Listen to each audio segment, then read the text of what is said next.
புதுக்கோட்டை அடுத்த கீழையூர் கிராமத்தில் தங்களுக்கு வழங்கப்பட்ட இடத்தில் சாலை அமைப்பதாக கூறி பட்டியலின மக்கள் ஜேசிபி வாகனத்தின் மீது போராட்டத்தில் ஈடுபடுவதால் பரபரப்பு நிலவி வருகிறது. இதுபற்றி விரிவான தகவலை தர காத்திருக்கிறார் செய்தியாளர் ஷேக் அப்துல்லா. விவரங்கள் என்ன?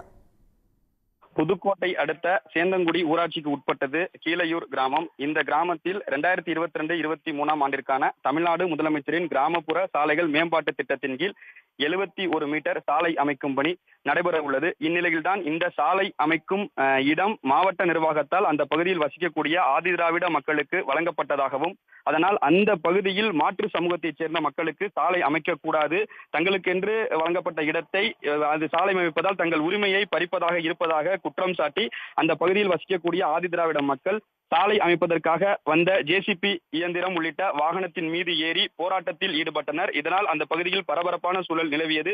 இதனையடுத்து அங்கு பாதுகாப்பு பணியில் ஈடுபட்டிருந்த 50க்கும் மேற்பட்ட போலீசார் போராட்டத்தில் ஈடுபட்டவர்களை அப்புறப்படுத்த முயன்ற போது காவல்துறையினருக்கும் போராட்டத்தில் ஈடுபட்ட மக்களுக்கும் கடுமையான தள்ளுமுள்ளு ஏற்பட்டது. இதனையடுத்து பொதுமக்கள் தொடர்ந்து காவல்துறையினரின் பேச்சுவார்த்தையை மீறி போராட்டத்தை தொடர்ந்து வந்ததால் அவர்களை வலுக்கட்டாயமாக அங்கிருந்து குண்டுக்கட்டாக தூக்கி கைது செய்தனர். அப்போது கைது செய்ய முயன்ற போது புதுக்கோட்டை நகர காவல்துறை துணை கண்காணிப்பாளர் அப்துல் ரஹ்மான் இருமுறை கீழே விழுந்ததால் அந்த பகுதியில் ஒரு பதட்டமான சூழல் நிலவியது.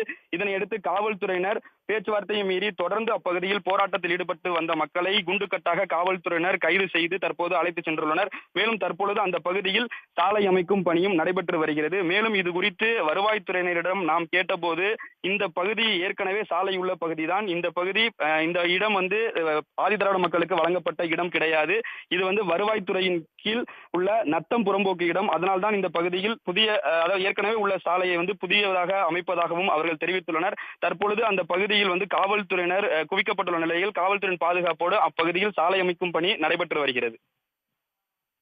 ஷேக் அப்துல்லா, தற்போதைய விவரங்களுக்கு நன்றி. உடனுக்குடன் செய்திகளை தெரிந்து கொள்ள சன் நியூஸ் பெல் ஐகானை கிளிக் பண்ணுங்க.